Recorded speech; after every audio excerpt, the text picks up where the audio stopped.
All right. You know what it is? You know who it is? We're back. Episode 27 of the Fight Cast. We had an exciting weekend in boxing. Jake was just about as right as you could be in terms of Canelo.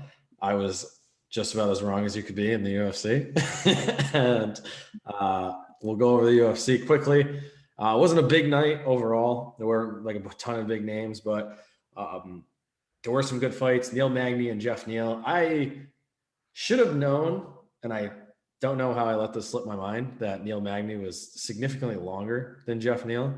And that length played a huge factor. I've started to see that a lot of these dudes who are longer and good strikers have the advantage because the other guys just can't get inside, especially with kicks. And if they know how to use their distance well, which Neil Magny does, and Neil Magny's a good wrestler, and he has all the stuff to stop Jeff Neal, and I should have realized that, and I didn't.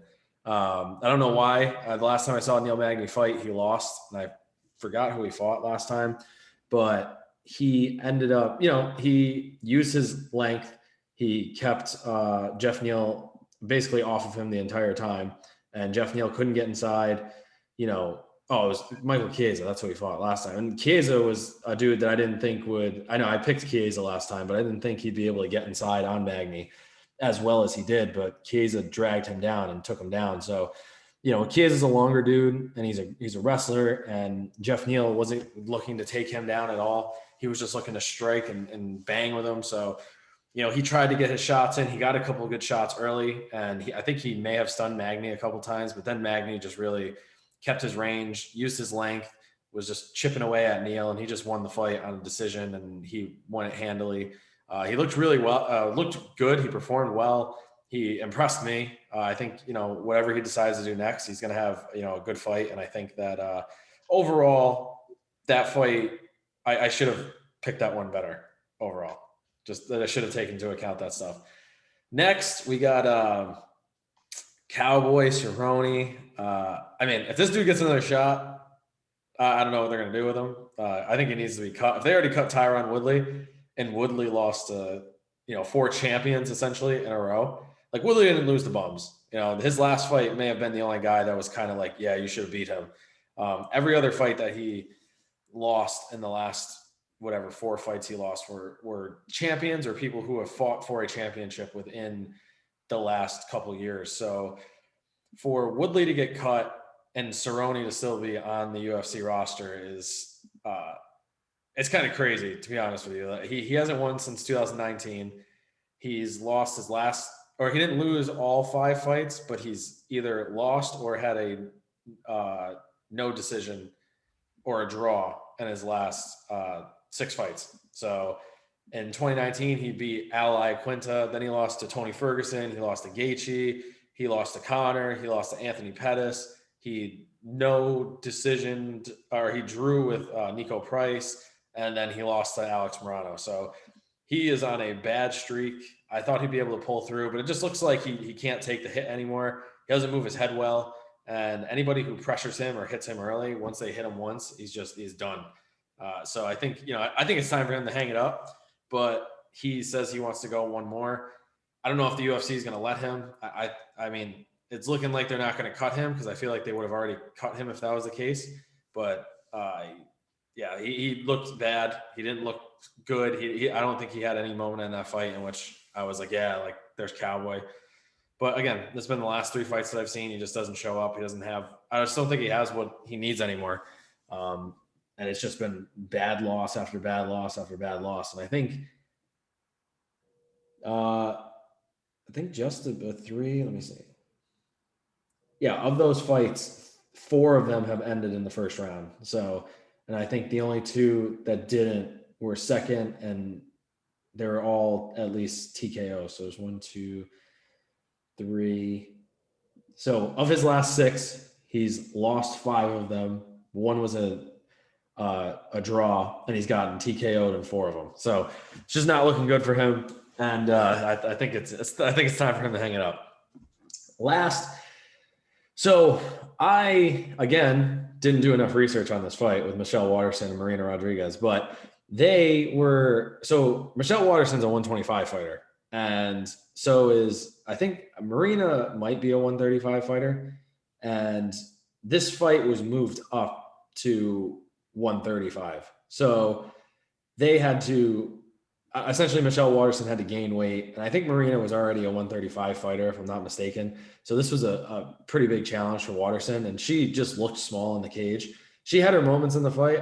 I thought she did really well, but she was just getting outstriked, outmuscled. She had she had a really good round, and she amazes me. She takes shots, dude. Like, she was getting wrecked. She's one of my, she's one of my favorite fighters too, but she gets wrecked, and like, she got hit a bunch of times, but she took her shots. She has such good control of her front leg that, like, it's insane. She hits people with accuracy with her front leg that, like, people can't even do with their jab or like their cross. Like, it's insane. She'll just pluck you from like the weirdest position with her foot in your face. And she, towards the end of the fight, she caught Rodriguez with this nasty kick to the cheek, and right away her cheek like blew up. Like, you could see it. And her jaw was like, I think she might have fucked up her jaw, or she at least put a welt on her face. And it was bad. And I thought that was a turning point. And then in the fourth round, Waterson got her down and just dominated her on the ground. She just couldn't get her down after that. Again, because I think the length was too much. There was just, it wasn't, there was just too much in favor of Rodriguez in this fight, and Waterson couldn't pull through. Rodriguez looked really good. I'm impressed with how she fought, and she used her advantages against Waterson good. And I think now she's on a 2-fight win streak. She beat Ribas at 257. She's beaten Waterson now. So whatever's next for her, she's going to be up there in the rankings. So again, 0-3 on the night. Wasn't my best night, but we got another night coming up this weekend. We got UFC. What is it? 262, I think now. Let me see. I left the main page. UFC, let's see. UFC 262. So we got the lightweight championship. We got Michael Chandler, Charles Oliveira, Tony Ferguson, Benny Dariush. And then we got Edson Barboza, Shane Burgos, and a couple fights that were added onto the card because Nate Diaz and Leon Edwards got canceled and moved back to June 12th, I believe. I'm only going to talk about Ferguson and Dariush, and then Chandler versus Oliveira. So I'll start with Ferguson and Dariush. I am very much putting this fight in the exact same category that I put Cowboy last week. I think that Ferguson is in a very tough spot. He's lost his last 5 fights, I think. He lost Oliveira, Gaethje. His last 2 fights. He's had some ups and downs. Hasn't looked good in his last 3 fights. He beat Cerrone in the fight before that in 2019, but again, everybody's beating Cerrone. And he kind of looks a little bit off, and he's been doing some weird shit in his training. And from what I understand, he's really cleaned up his training, and he's cleaned up a lot of things in terms of his camp and his team, and he's actually trusting other people. And I think the last 2 fights he's had, he fired his whole team and ran his camp by himself. So I don't really know how that goes and what he was doing, but he was just doing a bunch of random stuff, and he's known to train very weird. But Dariush is not a easy opponent, and he is, I really think he's going to pull this out. Right now, he's on a 4 or 5 fight win streak, I believe. And I think this is going to be the best fight of the night. And I think that Ferguson's going to have his moments. I think what's going to happen here is Ferguson's going to look really good early. And I think that Dariush is going to pull through. I think Dariush is a lot better of an overall fighter right now. And I think that Tony Ferguson's just in a weird spot in his career. I would not be surprised if Tony Ferguson caught him and won, but I think Dariush is going to win. I think it'll be a second round TKO, or actually, I shouldn't even. I think it's going to go to decision because Tony Ferguson, he took that beating from Justin Gaethje, and I know that Dariush can't do what Gaethje did. So I'm going to go with decision overall, and I think Dariush is going to win. For the championship, we got Oliveira and Chandler. This is a fight that, in my mind and like my heart of hearts, I don't think should be happening. I think either Dustin should be fighting for this title, or Dustin and Oliveira probably, but it seemed right from the beginning that Dustin wanted nothing to do with these guys.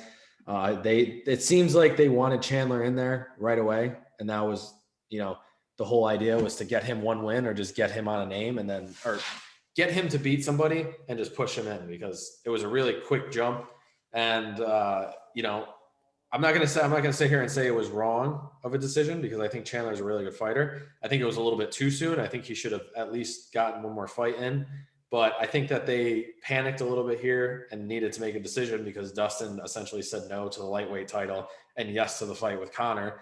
And they knew that they couldn't put Conor in after 2 losses right into the belt, for an opportunity for the belt. So they picked Oliveira, who I think Oliveira was the dude who should be in the fight overall. It was just who was Oliveira going to fight.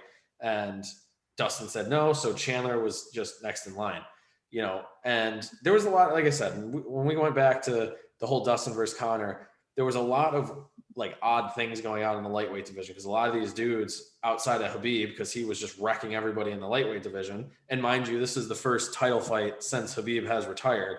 So everybody who was in line for the title had already lost to Khabib, essentially. And everybody was coming off a loss. So it was who fights for the title, because all these dudes are coming off a loss, and the only one who didn't fight Khabib was Oliveira at the time, and Oliveira wanted to fight Khabib, but Khabib retired. So, Chandler won, looked really good. I think he's going to win this fight. I think he's going to win it early, and I think he's going to knock Oliveira out. I think he's too explosive. He's too strong. He's too good of a wrestler. I don't think Oliveira is going to have enough in the tank I don't want to say tank as an endurance, but I don't think he's going to have enough in his skill set to knock off Chandler. And I think what's going to happen here is Chandler's going to come out hot. I think he's going to be swinging for the fucking fences.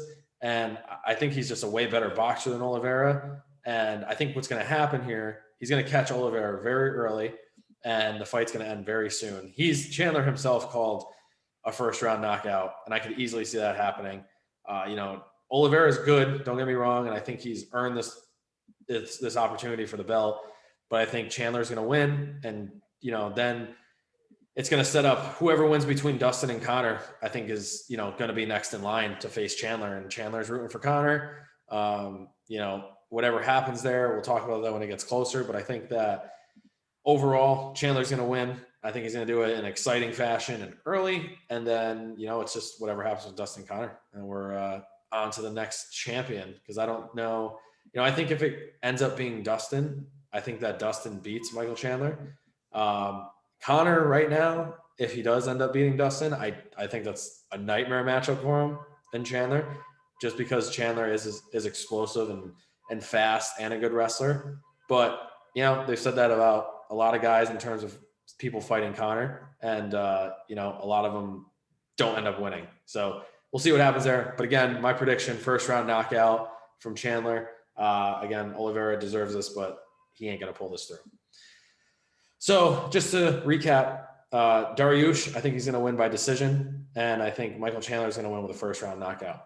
So and we'll hopefully a little bit better of a weekend this week. It's only 2 fights. Hopefully I can't make that many wrong decisions, and there's only 2. But we'll get into boxing, because we had the GOAT this weekend, and he showed out as per usual. I think it's just, like we said, it's the same story every time. They all have something. They all think they have something, but then they get in the ring, and, he was just showing off. And I think that, he had his game plan set, and he stuck with it, beautifully. So I'll let Jake start to break it down though. Yeah.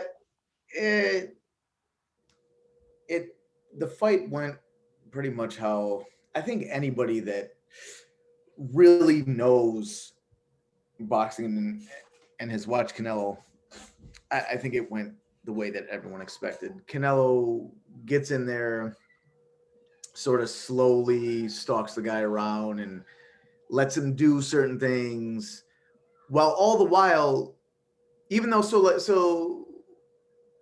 the early rounds, the first 2 rounds, right, not a lot happened, but Canelo was getting himself in position. He was letting Billy Joe know that I'm going to be right here, and every time you move to the left or the right, I'm cutting you off. I'm back in front of you, right?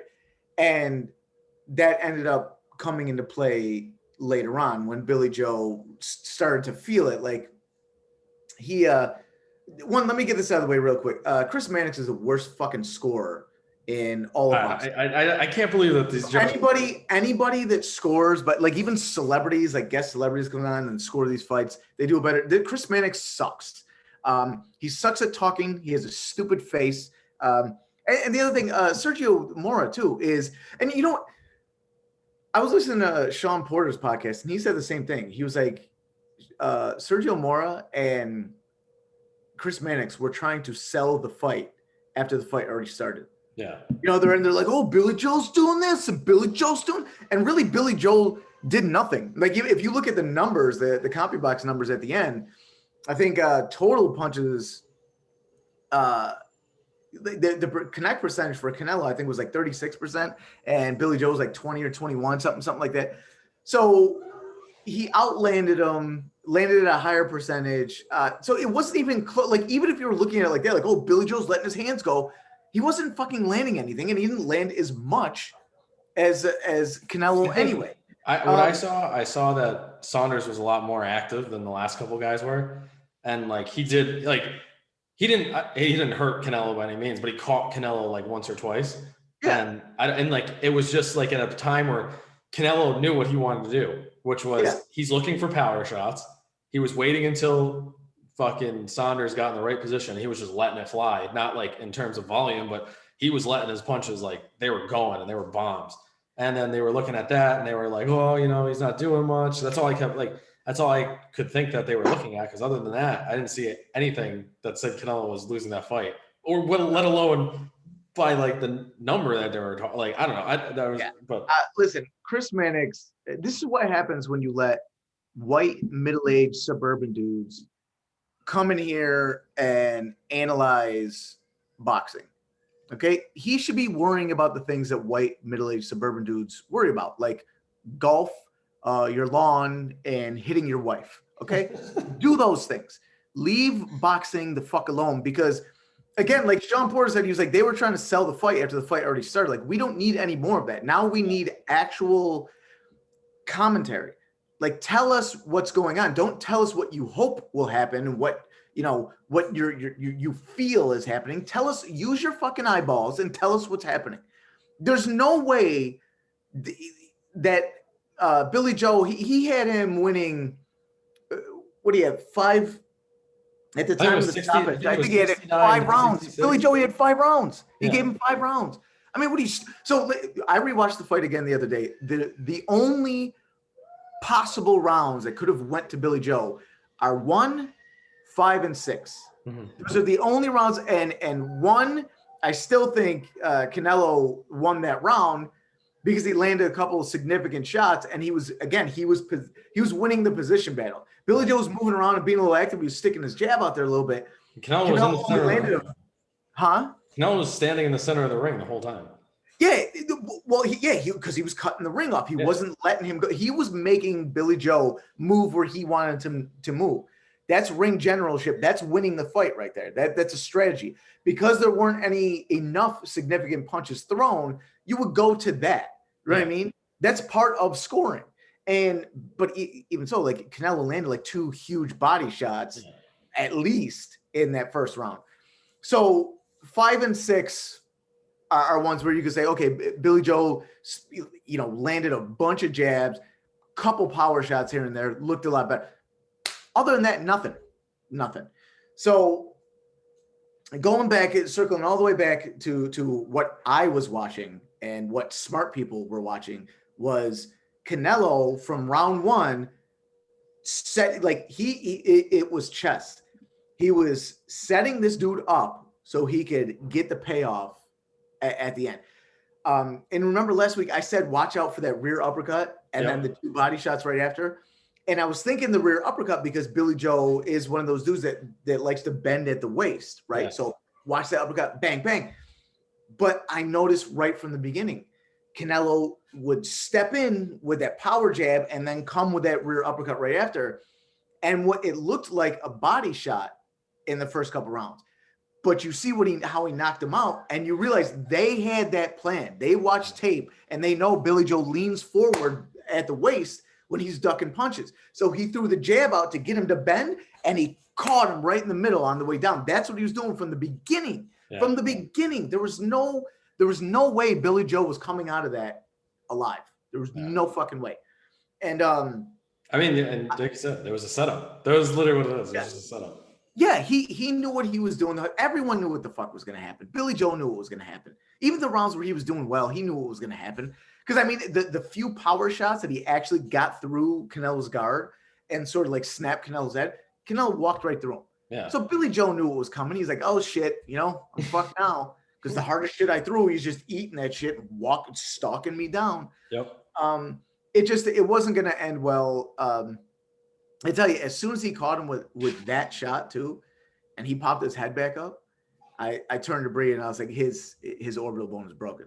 Yeah. And I know that because the only time I've been knocked out in my life, it was in a street fight. My orbital bone broke. Really? And like I could like now my eye right under my eye is a little bit more it's like you can feel that it's callous. Yeah. Out a little bit more. But if I were just to like tap my eye softly, it would like balloon up a little bit. Really? Yeah, but I just know what that looks like and what it feels like and his reaction. So as soon as he pulled his head up, you could see it was already bruising. Yeah. You could tell it was all smashed. It was smashed. You could tell immediately. And then all he did for the rest of the round was back up. Mm-hmm. He didn't he throw like 3 punches the rest of the round? Yeah. He was on the defensive, just trying to get away. Well, and then as soon as he hit that punch, Canelo started like hyping up the crowd. He knew he fucked him up. He knew too. Because he said it. He's like, I went back to the corner. He's like, I broke his cheek. He knew too. It was. He probably felt it. He probably fucking felt that shit. Yeah, I mean, you could hear the impact of that shot. Like going back and watching the replay, the impact of that shot, even over the crowd and everything, was a different sound than the impact of all the other shots in the fight. So you could tell that it was a different shot as soon as it landed. And again, that wasn't like, oh man, when a puncher like Canelo's throwing punches, this is a punch that could happen. That was set up. That was deliberate. Yeah. That shot, that specific shot, having him bend at the waist and lean right into the shot was set up. That's something that they had in their game plan. And it's brilliant. And it's why the combination of Canelo being the fighter that he is and the trainer that Reynoso is why none of these other fucking clowns are going to beat him. And then after the fight, Demetrius Andrade was in the shit talking about like, oh, why don't you fight me? It's like, bro, you got rocked by Liam Williams your last fight. Rocked twice. Like your knees were wobbly twice by Liam Williams. That dude could barely knows how to throw a punch right. You know what I mean? And you got rocked twice by him. And then, obviously now Caleb Plant is the obvious next fight. And here we go, starting like Caleb Plant's been on podcasts like, yeah, what do you do different that's going to work against Canelo? Well, I feel like I'm faster, I'm bigger, I take boxing more seriously. It means nothing. It means nothing. You know what I mean? The thing that stands out the most moving forward with some of these guys is not even their physical ability, like their toolbox. Because, I mean, if we're being honest, Caleb Plant does have the toolbox to fight, to make a fight with Canelo competitive. Yeah. And I'm sure he has the heart. Like I've seen him in some tough situations, but I've also seen him be lazy in certain parts of certain fights. Mm-hmm. And I've seen him get hit. And I've seen him take his foot off the gas. And again, all of that shit is part of being a great fighter. It's like knowing when to step on the gas. And we all know Canelo knows that. He just has like this innate sort of like this sixth sense for boxing, like when to really go in, it's like he can see inside his opponent's soul. Like, I know now's the time to fucking push because this guy's ready to quit. Yeah. And that's something you can't learn in the gym, man. Like some guys are just fucking built to fight more than others. Like there's a reason why Canelo's got like 7 brothers. They all fought. And Canelo's the one that became pound for pound. Yeah. There's something inside him that's different than other fighters. You know what I mean? I think he just understands the game. And like, when you looked at that fight, like I said, it was annoying because I thought Billy Joe, and I thought he looked like, I thought he looked okay. But at no point did I ever. He's a good boxer. Yeah, he looked fine. Yeah, and he had, like I said, he moved well. He was flashy. He got some through. He got some punches through, which obviously the fucking last two dudes that Canelo fought didn't really get any, or not the last two. Who did he fight before? You're Yojo? talking about Rocky Felding back in December. Yeah. Like those dudes were not, they shouldn't have been in the ring with Canelo. So like, seeing a guy like Billy Joe, who obviously has the skill to be in the ring with Canelo. Was he good enough to beat Canelo? No, because I don't know that anybody is, but like he had his moments. And like, he actually, like you said, there were some rounds that like you could actually go in and say, yeah, he could have won these rounds. And it was, but I think with his game plan, he went in and they knew exactly, like you said, what the fuck was going to happen. And then it just happened. And Canelo was just like, and that was the thing, is like you saw Canelo from the first round, like he wasn't throwing like a lot of shots. Like he was looking for the right ones and he was just fucking He wasn't trying to outpoint him. He was not trying to outpoint him. He knew like I'm gonna hit him hard and I'm gonna hit him right here with these hard shots. They know exactly what they want to do. There was no rush, right? Even when Billy Joe turned it on a little bit, stepped it, there was no rush. Yep. Canelo, you could see even the way that Canelo like got on his bicycle, nice and easy, nice and relaxed, boom, set back down, stalk him again. Like nothing deterred him. And that's the thing about Canelo now, is that all that skill that he has combined with all this experience that he has, it's not going to happen, man. It's not looking good for 160 to all the way up to 175. Because even like people are like, oh, what about Canelo and Beterbiev? Beterbiev did not look good in his last fight. And if he's all stumbling around like that, I think Canelo would just box the shit out of him at this point. Yeah. So 160 to 175, it's not looking good for anybody, man. I don't think anyone beats him right now. At least for the next few years, until Canelo, reaches his mid to late 30s. I don't think anyone's touching him. To be honest with you. Even at that point, he's probably gonna get smart. But whatever. But I mean, like, by the time he'll be a billionaire anyway. He probably Yeah, I really, it's starting to come down to the point that like he really might only have that. Like if he retires with the only blemish on his record to Floyd, like he's got to go down. I mean, he already is, but like he's got to be on the conversation for like greatest boxers of all time, because he just has everything you look for, and like he's just the the definition of Mexican fighter, just fucking everything you want. So he's something else. And so we get, hopefully, I'm expecting to hear it soon, like within the next month or so, maybe sooner than that the Caleb Plant Canelo fight is made for September. I don't know that we need to say more. I think it's another win for Canelo. He's undisputed. Then maybe he fights Benavidez, because people have been calling for that. Benavidez, I think by far, other than Golovkin, even though Golovkin is at the age that he's in, Golovkin looked really good his last fight. Other than Golovkin, I think Benavidez would probably be Canelo's toughest fight. Mm-hmm. I still don't think. I think Benavidez doesn't move enough, either his feet or his head, to even outpoint Canelo with the way that he boxes. The using his length and throwing these high volume combinations all the time. I just don't think he has enough overall. So even though I think that will be the toughest fight, I think Canelo beats him, and then it's like, what do we got a bunch of ho-hum fights. Ho-hum, Canelo beats another dude. Yeah. That's what we're looking at. And it kind of sucks because he's so great, and he's running out of people to beat up.